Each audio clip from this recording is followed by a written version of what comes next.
We provide you the platform to turn your dreams into reality. Give wings to your aspirations with KR Mangalam University. Sudhakar Singh ji, अब ये बात भी आ रही है, देखिए इमेज क्या क्रिएट हो रही है आप लोगों की कि आप भ्रष्टाचारियों को बचाना चाहते हैं। देखिए, इस पूरे मसले से आप समझने का प्रयास करें कि जो भारतीय जनता पार्टी की जो वॉशिंग मशीन है, आप तमाम भ्रष्टाचार करके भी आप जीवन पर्यंत पद पे रहेंगे। परसों दिन प्रेस कॉन्फ्रेंस अमित शाह कर रहे थे, एक पत्रकार ने पूछा कि हेमंत बिस्व शर्मा, जिसको आप देश के सबसे भ्रष्ट आदमी मानते थे, वो आपके राज्य का, आपके कार्यकाल में वो मुख्यमंत्री है। तो अमित शाह हंसकर कहते हैं, ऐसा सवाल आपको नहीं करना चाहिए। सवाल ये पैदा होता है कि आप जब भारतीय जनता पार्टी में चले जाते हैं, BS येदियुरप्पा पे 10,000 करोड़ के आरोप थे, तो आप पर कोई कार्रवाई नहीं है, लेकिन वही सत्येंद्र जैन को आप सालों जेल में रखे, वो कोर्ट कहा कि इन पर कोई भी दफ़ा नहीं लगता। ये रजा को आप लंबे समय जेल में रखे, कोर्ट कहा इन पर कोई दफ़ा नहीं लगता। तो जो एक ड्रैकोनियन लॉ जो बनाने की बात पहले भी बना है, मैं उनमें सभी लोग दोषी हैं जिन लोगों ने बनाया था PML जो मनी लॉन्ड्रिंग वाला जो कानून था, आप उससे भी खराब कानून बना रहे हैं। आप संसद को रबर स्टाम्प के तौर पे इस्तेमाल करना चाहते हैं। आपको जो मर्जी है कानून बन कर लो, लेकिन पार्लियामेंट के जरिए क्यों करा रहे हो भाई? आप अगर लगता है कि तानाशाह बनना है, आप कर लो, जो करना है मर्जी कर लो। राजकुमार जी, एक और सवाल ये उठता है कि पार्लियामेंट डिबेट करे, JPC डिबेट करे, जनता जनार्दन के बीच मुद्दा जाए। अगर देश को लगता है कि साहब, क्योंकि आप देश की आवाज़ है, सारे जितने भी प्रतिनिधि, अगर देश को लगता है कि यह कानून होना चाहिए, बनना चाहिए। देश की आम जनता को आज लग रहा है कि जो सत्ताधारी पार्टी है, उस पार्टी का विधायक मंत्री कुछ भी करे वो कोई दिक्कत नहीं है। विपक्ष पार्टी, मेरा कहना था ये कानून ला रहे ठीक है, लेकिन एक तरफ देश के अंदर जो आम व्यक्ति भ्रष्टाचार के खिलाफ लड़ता है, उसको लगता है कि किसी अधिकारी, किसी मंत्री, किसी मंत्रालय ने गलत किया है, तो IT सूचना का अधिकार अधिनियम के तहत वो सारा डाटा निकालता है। इसको आप कमजोर कर रहे हैं। सूचना के अधिकार अधिनियम को बिल्कुल कमजोर कर दिया सरकार ने, जो एक आम गरीब आदमी का सबसे बड़ा हथियार था। हाँ, हथियार था, भ्रष्टाचार के खिलाफ लड़ने का सबसे बड़ा हथियार था, उसको आप खत्म कर रहे हो और कह रहे हो कि हम रोकेंगे। हमें एक ही चीज है, अच्छा है देश में भ्रष्टाचार आज चरम पे है और ये देश, भ्रष्टाचार देश को ले डूबेगा। हमें, हमारी सबकी जिम्मेदारी है, बनना, ऐसा कानून बनना चाहिए, लेकिन इस कानून का उपयोग सिर्फ सत्ताधारी लोग दूसरी पार्टियों को दबाने में कौन चाहता है? मुझे याद है 1993 में वोहरा कमेटी बनाई गई थी कि साहब आप हमें रिकमेंडेशन दीजिए, हम देश में शुचिता लाना चाहते हैं, पॉलिटिकल सिस्टम से करप्शन को दूर करना चाहते हैं, बट करा किसने ना? आज भाजपा की एक छवि बनी हुई है कि जो भी भ्रष्ट आदमी किसी पार्टी का बड़ा नेता है, उसको आप इधर ले आओ, सारे भ्रष्टाचार के जो पाप है धुल जाएंगे। हमें एक ही कहना है कि देश के अंदर ऐसी व्यवस्था बने, और सबसे पहले आप कह रहे हो मुकदमा ही दर्ज नहीं होगा, सत्ताधारी पार्टी पे भी लागू होता है। आज मैं कह रहा हूं राजस्थान के अंदर मिनिस्टर भ्रष्टाचार कर रहा है, हम मुकदमा दर्ज करेंगे, हो ही नहीं रहा है, होगा ही नहीं, क्योंकि वो सत्ता में बैठे हुए हैं। मतलब इसका कहीं न कहीं दुरुपयोग करेगा कोई भी सत्ताधारी पार्टी। हमारे पास रास्ता क्या है? क्योंकि जनता की भी ये मांग है कि साहब जो टॉप मोस्ट कॉन्स्टिट्यूशनल पोस्ट पे लोग बैठे हैं, उनकी भी जवाबदेही तय हो। देखिए, अपवाद के लिए कानून नहीं बना करते हैं। मैंने जैसा शुरू में आपको कहा कि ये नैतिकता कहती है, और अभी तक हम लोगों का जो पुराना इतिहास रहा कि जब भी किसी पर आरोप लगे या ऐसी परिस्थिति या स्थिति उत्पन्न हुई, उस व्यक्ति ने इस्तीफा दिया। ये राजनीतिक दलों को ये तय करना पड़ेगा और उनको दबाव बनाना पड़ेगा कि शुचिता वाले व्यक्ति को ही टिकट दिया जाए और वैसे ही व्यक्तियों को आगे बढ़ाया जाए, और सभी लोग इस पर सहमत हैं।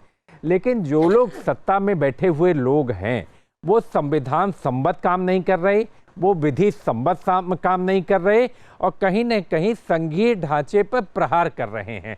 हमारा सिर्फ विरोध इस बात का है, और जो विपक्ष पर आरोप लगाया जाता है सदन नहीं चलने दिया गया, आप बता दीजिए सरकार की तरफ से 1 महीने में कौन सी पहल विपक्ष से बात करने की हुई?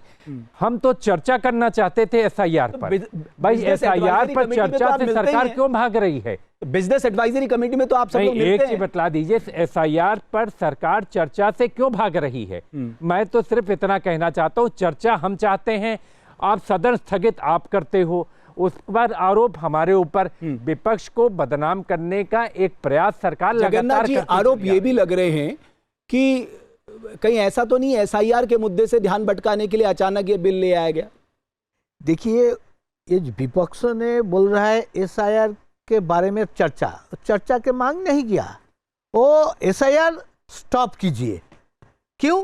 ये घोटाला करके वो वो जो वोटर लिस्ट बनाया, जिसका मन से डर है वो सच्चाई आ जाएगा तो चुनाव में हार जाएंगे, तो इसलिए वो ऐसा कर रहा है। कभी चर्चा के लिए नोटिस 2024 में वही वोटर लिस्ट से चुनाव हुआ। पहले तो ऑपरेशन सिंदूर के लिए चर्चा मांगा, चर्चा हुआ, चर्चा के बाद क्या हुआ, जैसा ऑपरेशन सिंदूर में पाकिस्तान का हाल हुआ तो पार्लियामेंट के अंदर और विपक्ष इंडी जोट का वही हाल हो गया चर्चा के बाद। जनता का पूरा पता आ गया कि हिंदुस्तान आगे बढ़ रहा है। अगर विपक्ष एसआईआर में चर्चा मांग रहा है तो क्या दिक्कत है? एसआईआर पे चर्चा एसआईआर में चर्चा नहीं मांग रहा है, वो स्टॉप करने के लिए हल्ला बोल रहा है। चर्चा मांग रहा है लगातार, हाँ लगातार चर्चा मांग रहा है। अब अवधेश जी इस उम्र में थोड़ा ना झूठ बोलेंगे कि चर्चा मांग रहा है। नहीं, सुनिए स्टॉप कीजिए, एसआईआर स्टॉप कीजिए, नहीं चलेगा एसआईआर, यही बोल रहा है, कभी चर्चा के लिए नहीं बोला। मैं प्रभु श्री राम की धरती से आया हूँ, अयोध्या से, जहाँ की मर्यादा रही है, लेकिन उस मर्यादा को भी अफसोस के साथ कहना पड़ रहा है कि भारतीय जनता पार्टी के लोग प्रभु श्री राम की मर्यादा को तोड़ने में लगे। ये बताइए 18,000 मत जो काटे गए थे, उसके लिए बयान हल्फी के साथ मेरे नेता माननीय अखिलेश जी ने बयान हल्फी के साथ चुनाव आयोग को दिया था। आज तक कोई उत्तर नहीं आया। हमारा बेटा चुनाव लड़ रहा था, उपचुनाव उत्तर प्रदेश की विधानसभा का जो खाली हुई थी, उसमें पूरी तरह से ये कहा आओ बहुत अच्छा पीठासीन अधिकारी है, हम 12 वोट बीजेपी को देकर आए। ये क्या है? भ्रष्टाचार नहीं है तो क्या है? दर्शन जी, अब सवाल ये है कि रास्ता आगे कैसे बढ़ेंगे, क्योंकि यहाँ तो आपको लग रहा है बिकॉज कॉन्स्टिट्यूशनल अमेंडमेंट है, 2/3 मेजॉरिटी चाहिए, आधे राज्यों से ज्यादा को रेक्टिफाई करना होगा। भाई संविधान संशोधन विधेयक आपके लिए सबको एक पाले में लाना तो जरूरी है।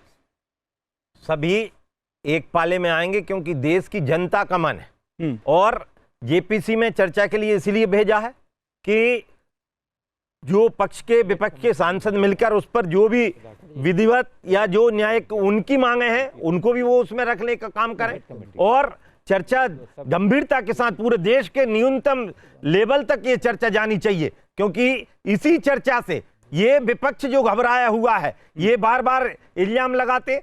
पहले दिन बैठक में तय हो गया था माननीय अध्यक्ष जी के साथ कि हमारी विधिवत चर्चा चलेगी, लेकिन बाद में इन्होंने ये एसआईआर का बहाना बनाकर, और बहाना इसलिए कह रहा हूं कि एसआईआर मुद्दा चुनाव आयोग से संबंधित है, एसआईआर मुद्दा दूसरे प्रकार का मुद्दा है। इन्होंने उसको, और जहां जहां ये चुनाव जीतते वहां कहते कि कहीं पर दर्शन जी ऐसा कौन सा मुद्दा है जिसको देश की संसद चर्चा नहीं कर सकती?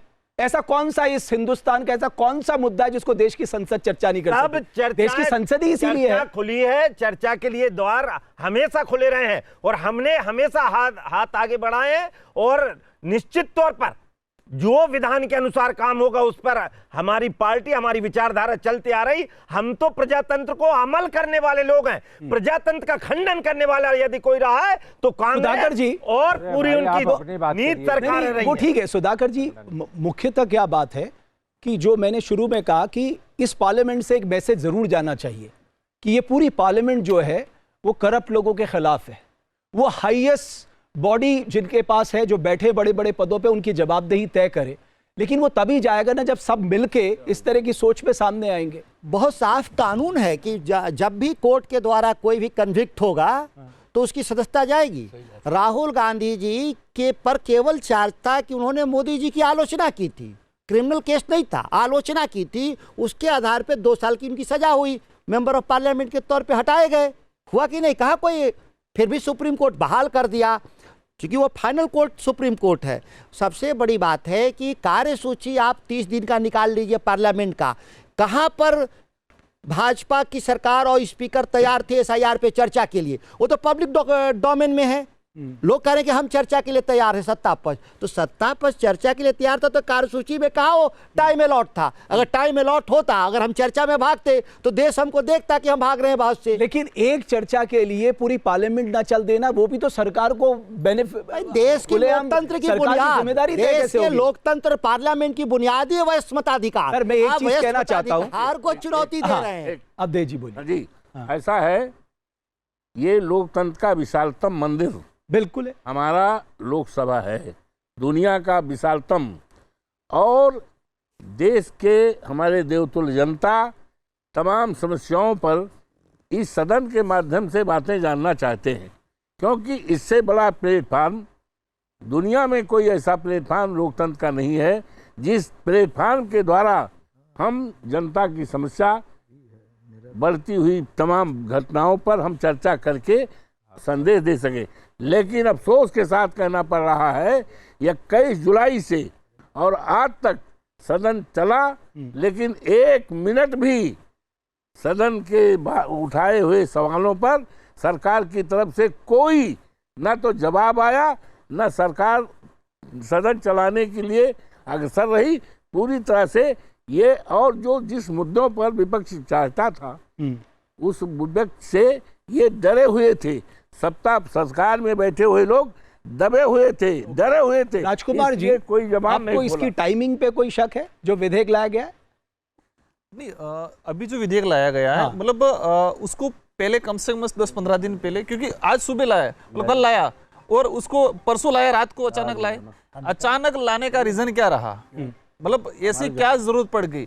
देश की आम जनता ने कहां से आवाज उठाई? देश की आम जनता को पता है जो सत्ताधारी व्यक्ति है वो कितना भी करे कोई दिक्कत नहीं है। जो विपक्ष पार्टी है या क्षेत्रीय पार्टी है, राष्ट्रीय पार्टी जो भी है, अगर उनको थोड़ा सा भी माइनस पॉइंट ढूंढना चाहेंगे, आज मुझे घसीटना है, एक छोटा सा माइनस पॉइंट कहीं भी मिल जाएगा। हाँ, जो कानून से जुड़े लोग हैं वो चर्चा करें और कुल मिला के चेक्स एंड बैलेंस से जिसकी सबसे ज्यादा बात